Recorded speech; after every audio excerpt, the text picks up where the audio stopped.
We begin with an opening.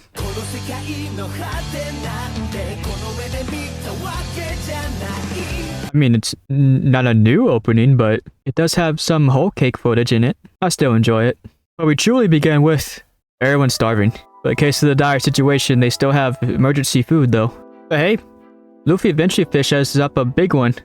We cut to Sanji though, where he arrives on whole cake and gets to see a picture of who his ball and chain will be. And of course, he's secretly happy. Although Luffy caught the big fish, he also almost dies from it due to how toxic it is. But luckily, a big ship appears where it's Curly Brows. And with Sanji's younger brother and older sister here, where she proceeds to...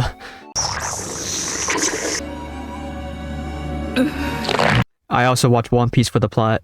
Moving on from Luffy's first kiss, we enter one of the 34 islands in all of Whole Cake Island, where the whole place is just called Toto Land. And just immediately when they get there, just... diabetes. Even with all of this, it's... ignoring the 600-pound life they have. I mean, it's good to see Luffy and Chopper duo again, so it's cute. And hey, they meet Sanji's wife-to-be, Pudding, who's an architect and baker for Chocolate Town. And the end of this episode is a musical number.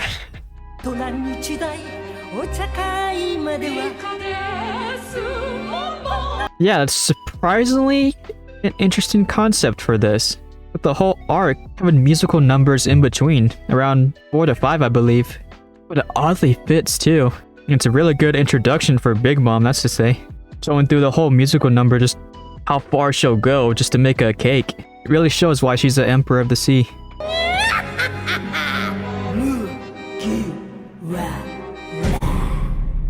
Go back to the Straw Hats, they meet with Pudding, who actually likes Sanji and is willing to help him out. But during the beginning of this arc, Pedro's been giving interesting insight into the island. He seems to know a lot more than we think. But this episode ends with Big Mom's biggest weakness, her hunger pains, and can have uncontrollable rampage, demanding Broken Bush, and even stealing the life force from one of her own sons. But luckily for the townsfolk, someone special appears. Timber! Yeah, he's been in Whole Cake. He's been with the Big Mom Pirates, who he now wants to leave. But in order to leave the Big Mom Pirates, they have to go through this Wheel of Fortune to sacrifice something from them, which, surprisingly enough, is related to Pedro's backstory, as he tried to get the road poneglyph for himself and made a terrible cost because of it, losing a friend and his eye. So the Straw Hats decide to split up into work with Pedro going for the poneglyph, and the others heading to the forest, where a mirror match begins. But, of course, it was a trap by a rabbit and an old broad who can mirror people,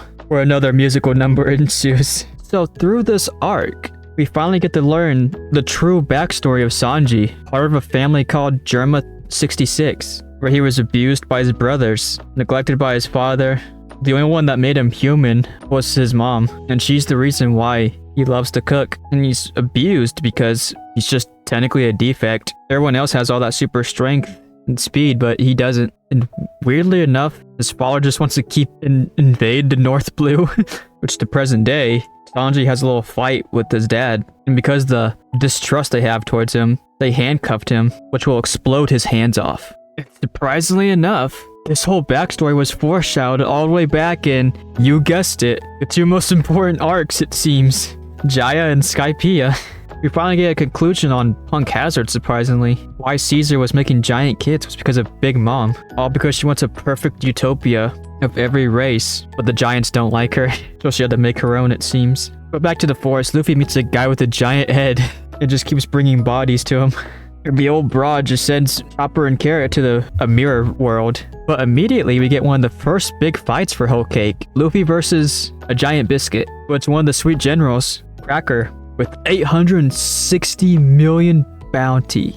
Picking up a good fight for him. After finally just getting through the biscuit, it wasn't even a person. It's revealed to actually just be a normal man, but he could just clap his hands and summon biscuit soldiers. It really adds to the stakes of they're in big enemy territory and they really gotta step up their game, or else one wrong move and they're gone. But luckily Luffy always finds a way.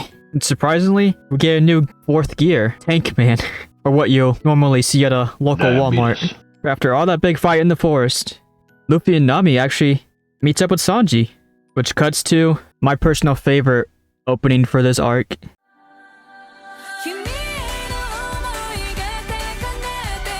This opening is just so beautiful. Usually One Piece has more like upbeat openings and I really like that, but for an arc like this, it really does need more emotional one.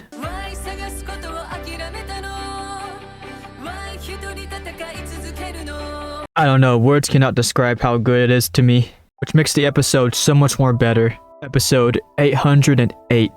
No recap, no big title card opening, just straight into the episode. Because it's meant for a serious moment. Another Straw Hat fights Luffy, and Sanji kicks away at him. No cuts to anything. The whole 20 minutes is just fight. Except this time, Luffy doesn't even try to stop him. He just endures the kicks till Sanji ends the fight with the big one. And when he's leaving, Luffy shows why he's a great captain. He tells him he's staying there until Sanji comes back, because without Sanji, he won't be king of the pirates. Just excellent episode. All around. Unfortunately for Luffy, he doesn't catch a break, as Big Mom's whole family of Amish inbreds comes up and just fights him off, as Luffy stays there and tries to defend himself. Unfortunately, it's not enough though, because they get captured. As for Sanji, he asks Pudding to marry her tomorrow.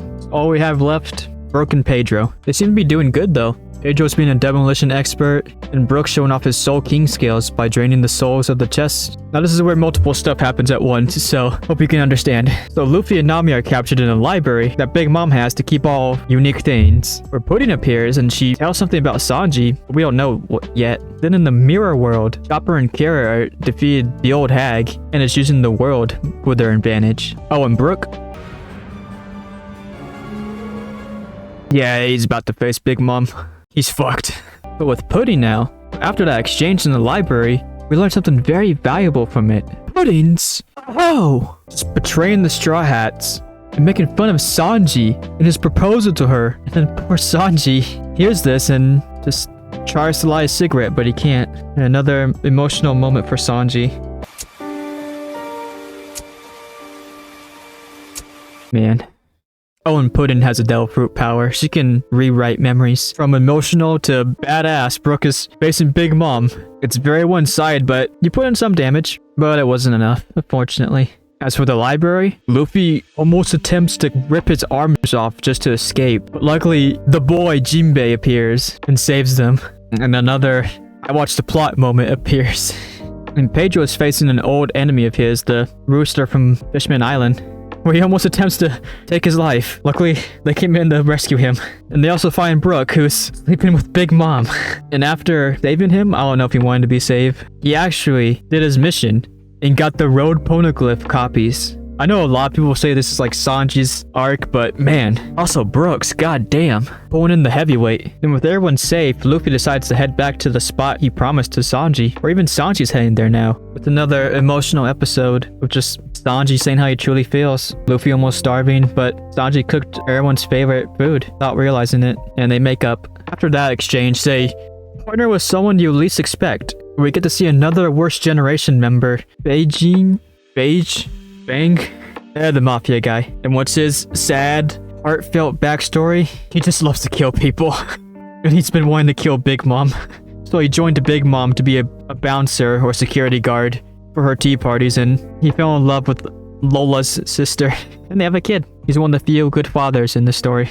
The whole plan to assassinate Big Mom is to, during the wedding, break a picture of Big Mom's mom and fire a missile full of poison. So everyone suits up, drinks milk, and gets ready for the big day. We get to see more of Big Mom's children, like one of the heavy hitters, or the big heavy hitter, Katakuri, with advanced observation hockey to see a few seconds into the future. Some other guy who can just make things hot, which there's a lot of those in this. Well, more guests appear, like a big bird who, the news station, someone named Stussy, who I only know because of recent things. And the wedding begins, which, while Beige had a plan, Big Mom had a plan too, to kill Sanji and his family, and just take Gemma 66 for herself. Unfortunately for everyone's plans, they fail because of one thing: Sanji's love for women.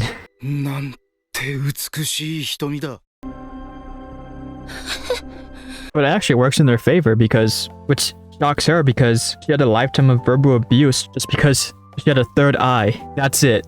Has she seen some of the people on One Piece? Like I said before, some of them look like Amish inbreds. But the whole plan commences because Luffy jumps out of the cake had a smart plan, and they try and fight Katakuri, who has mochi powers, but he also acts like a Logia fruit. And out of all the times, this is when Jinbei appears and announces he's leaving the Big Mom Pirates to join the Straw Hats. I mean, hey, he's still being a badass. And while Jinbei roasts Big Mom, the MVP, Brook, my boy, appears and just destroys the portrait of the mom.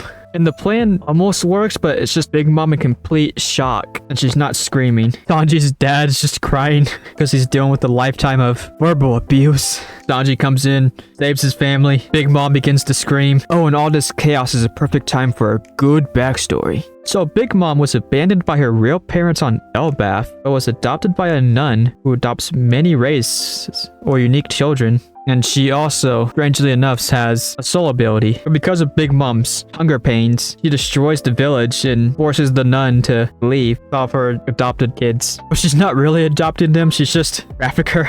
The theme seems to be going well. The other kids didn't like Big Mom at first, but they all grew to love each other. And they wanted to celebrate Big Mom's birthday, and she was so excited to eat it, but they just vanished. Yeah, I'm not gonna sugarcoat it. You know why she got the fruit. Well, that was an interesting backstory, so back to the future. They try to escape. I forgot Caesar's here. He tries to help. The mirror fails. Paige comes up with a new plan to become just a big castle. That was pretty cool. It fails, but it was cool. They use Caesar to fly off with the help of Germa 66. They're able to escape, but Luffy tries to get in one more punch and faints. Meanwhile, it's revealed the guest, Stussy, was actually a CP0 member who was trying to get the Fishman box, which was just dynamite and explodes the castle. Which by pure luck manages to get them to escape.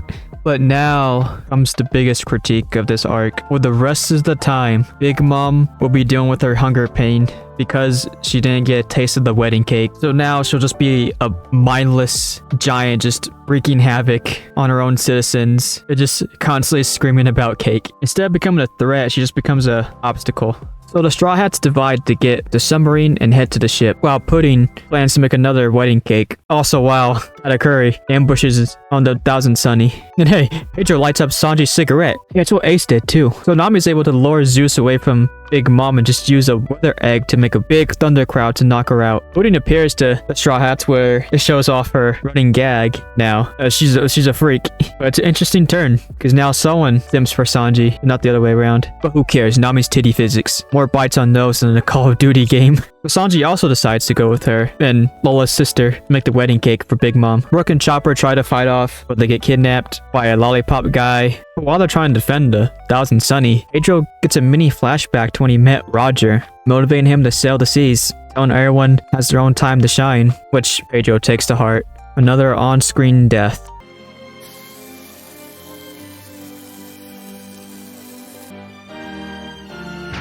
Pedro dies. But somehow, the candy guy survived that. All he lost was his stupid fapping arm, but they managed to escape, and that's what counts. Brook has a very emotional breakdown over the death of Pedro. Carrot's not doing great either. And Luffy goes in, trying to defend off Katakuri, and he says he has to go, saying he'll make it to Coco Island with them, but not before destroying the way to the Sunny. And that's where the rest of this arc kind of aligns. It's divided up into these three parts. Jinbei showing off his helmsman skills as they try to defend off Big Mom, Luffy fighting off Katakuri, and Sanji's making the wedding cake, which Luffy isn't doing too good. He keeps getting his ass beaten, which seems like he is. He looks like he did get defeated. And Katakuri takes a little break to hide in a house where it's revealed he likes donuts. Oh, and he has a big mouth too, which apparently he got bullied for too. He's just a normal guy, but with a big mouth. I mean, I guess it did something, because now Luffy hits him, goes in the fourth gear and hits him a couple of times too, because he realized how his powers work. But because of the time limit Luffy has, he has to escape with the old hag to recharge. But they land on the same island Big Mom is at, wreaking havoc. Along the way, Sanji just continues cooking, and Pudding keeps flustering over him. Which the heated guy from earlier I talked about, he tries to kill Lola's sister, but then her dad appears, the big traffic cone guy from earlier.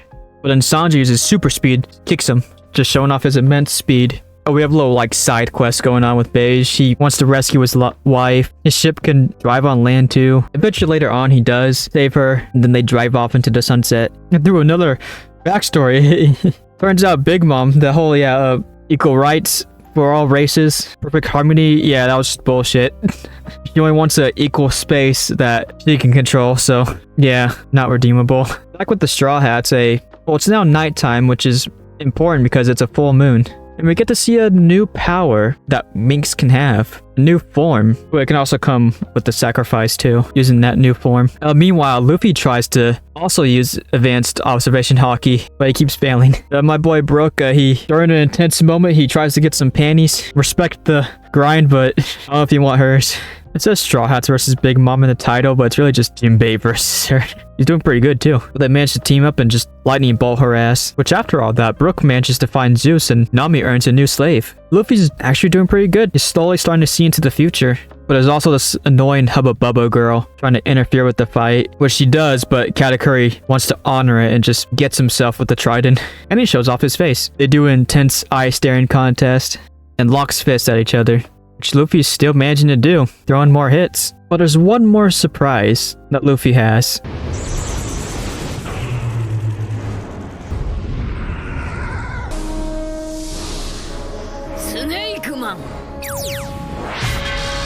For me, out of the three, I think this is the best designed. The reason for this new ability is to enhance the counter against observation hockey, where the python will always track its victim and get stronger and faster with every turn it does, if that makes sense. And surprisingly, it's not a plot armor one, as Luffy, even in his new form, barely able to do it, and it seems to be a draw as they both fall to the ground. Which Katakuri stands up and asks if Luffy will defeat Big Mom. Luffy says yes, and Katakuri just faints, which will begin many debates of who won. Oh, I completely forgot to mention someone.